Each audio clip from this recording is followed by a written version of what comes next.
한 폭이 키 작은 풀로 서서.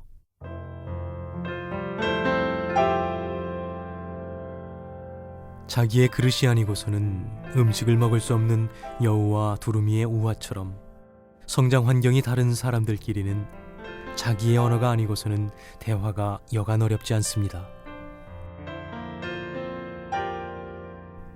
언어란 미리 정해진 약속이고 공기여서 제 마음대로 뜻을 담아 쓸 수가 없지만, 같은 그릇도 어떤 집에서는 밥그릇으로 쓰이고 어떤 집에서는 국그릇으로 사용되듯 사람에 따라 차이가 나게 마련입니다.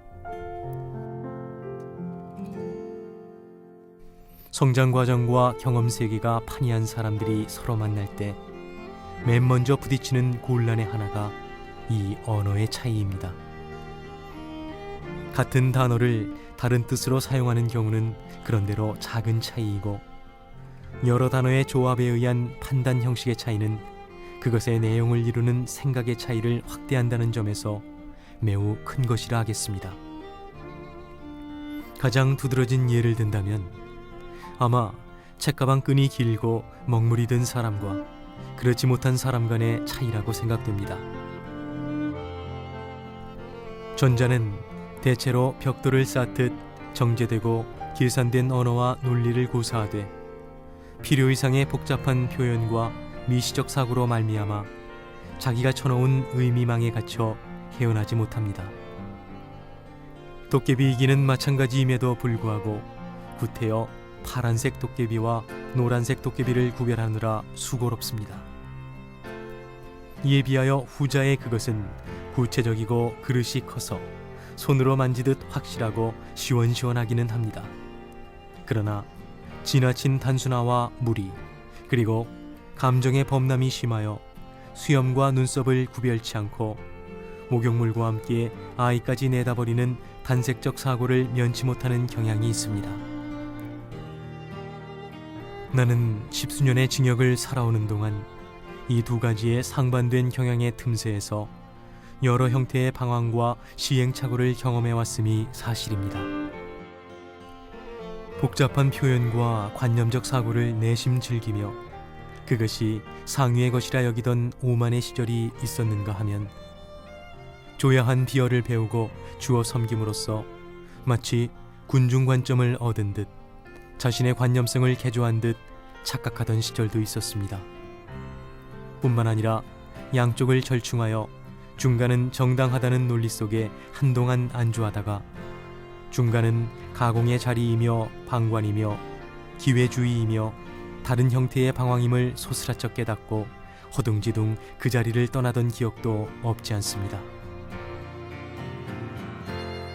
물론 어느 개인이 자기의 언어를 얻고 자기의 작품을 이루기 위해서는 오랜 방황과 표류의 역정을 겪지 않을 수 없는 것이라 하더라도 방황 그 자체가 이것을 성취시켜주는 것이 아니며 방황의 길이가 성취의 높이로 나타나는 것도 아닙니다. 최종적으로는 어딘가의 땅에 자신을 세우고 뿌리 내림으로써 비로소 이룩되는 것이라 믿습니다. 교도소는 대지도 벌판도 아닙니다. 휘달리는 산맥도 없고 큰 마음으로 누운 유유한 강물도 없는 차라리 15쪽 벽돌 벼랑으로 둘린 외다른 섬이라 불립니다. 징역 사는 사람들이 겪는 정신적 방황은 대개가 이처럼 땅이 없다는 외로운 생각에 연이되는 것인지도 모릅니다. 그래서 대부분의 사람들은 오랜 세월을 이곳에서 살아야 하는 우리들과는 달리 아무렇게나 잠시 머물렀다가 떠나가면 그만인 곳으로 여기는지도 모릅니다. 그러나 이것은 자신의 고달픈 처지에 심신이 부대끼느라 이곳에 자라고 있는 무성한 풀들을 보지 못하는 잘못된 생각입니다. 이름도 없는 풀들이 모이고 모여 밭을 이루고 밟힌 잡초들이 서로 몸 비비며 살아가는 그 조용한 아우성을 듣지 못하는 생각입니다. 초상지풍 초필연, 수지풍중 초불이. 바람보다 먼저 눕고 바람보다 먼저 일어나는 풀잎마다 발밑에 한 줌씩의 따뜻한 땅의 체온을 쌓아놓고 있습니다. 나는 이 무성한 잡초 속에 한 폭이 키 작은 풀로 서서 몸 기대며 어깨를 짜며 꾸준히 박토를 배우고 나의 언어를 얻고 나의 방황을 끝낼 수 있기를 바랍니다. 폭설이 내린 이듬해 봄의 잎사귀가 더 푸른 법이라는데 이번 겨울은 추위도 눈도 없는 난동이었습니다. 입춘지나 우수를 앞둔 어제 오늘이 풍광은 완연 봄인데 아직은 믿음직스럽지 못합니다. 1983년 2월 7일